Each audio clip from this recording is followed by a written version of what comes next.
Startuprad.io, your podcast and YouTube blog covering the German startup scene with news, interviews, and live events. Hello and welcome everybody. This is Joe from Startuprad.io, your startup podcast and YouTube blog from Germany.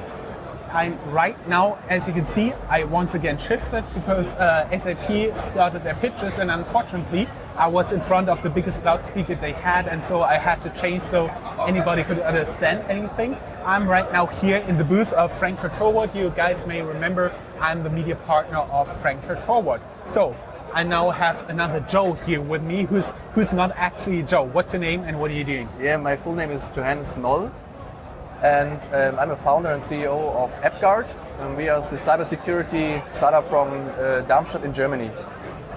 Cybersecurity, that sounds fancy. What are you guys actually doing? I guess you can imagine that a software developer nowadays, they don't develop all the code for their products themselves, so they're using open source libraries, and 90% of the code they are using in the products is open source based nowadays.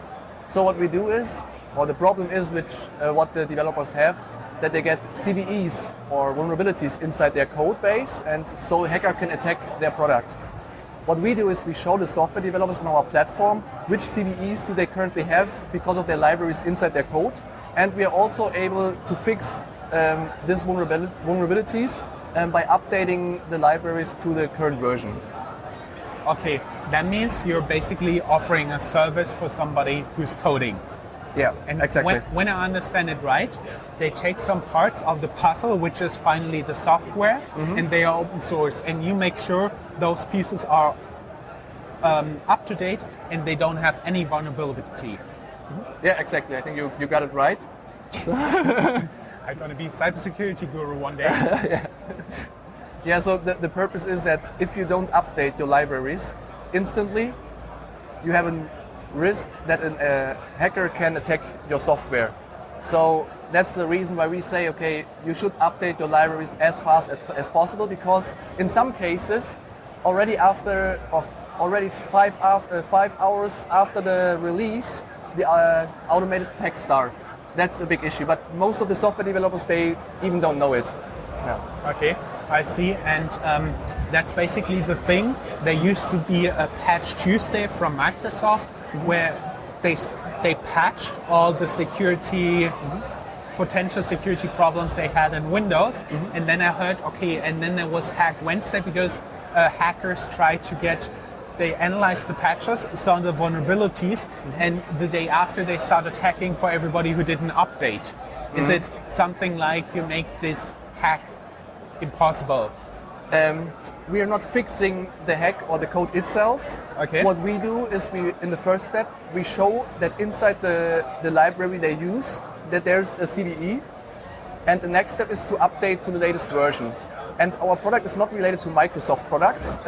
Our product is focused on web development and technologies like Composer or NPM, so JavaScript and PHP, or we also support Docker right now. So there's no support of Microsoft products yet. Okay, I see. It's a little different technology focus. With just an example, because everybody can relate to Windows. Yeah, definitely. So that's basically all the things you do. How can people use your service? For example, I'm a web developer out there watching somewhere in Paraguay, in Brazil, in Albania. How do I get your product? How can one work with it? Yeah, you can sit everywhere on the globe for sure, because I mean IT is global, easy. So you can just access our platform at coderio.io, register, and what you get for free is the monitoring. So you can directly monitor your Git repository on Bitbucket, GitHub, whatever. It's only depending on the Git. Could you explain for somebody who's not a coder like me? Okay, I'm sorry. What this is? I'm sorry, Joe. Yeah. As a software developer, your code is hosted somewhere in the so-called Git repository. You can imagine it's like a Dropbox for your software code. That's called the Git repository. And our software is connecting to this Git repository. And by that, we can monitor all the libraries that we were talking about before. Okay, and I also understand it's like closely related to web development? PHP, I remember. What other languages do you support? As I said, JavaScript and NPM. NPM is the package manager. Okay. And also Docker. Docker, okay. Dockerfile is very popular right now. It's an increasing market, so we decided to go also for Docker. What would anybody be able to do with Docker? The benefit or the value that you get out of our platform is that if you're using a Docker file, you have a lot of dependencies as well. So there's not only one dependency or 5 dependencies, you have several layers of dependencies if you're using one Docker file. So what we show on our platform is a complete tree about all the libraries we are using in each layer.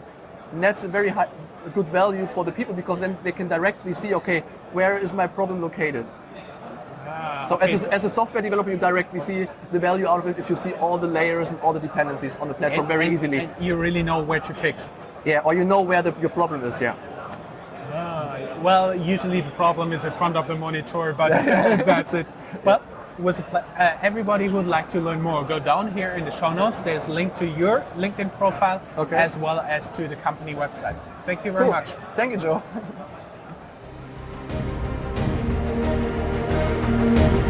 That's all, folks. Find more news, streams, events, and interviews at www.startuprad.io. Remember, sharing is caring.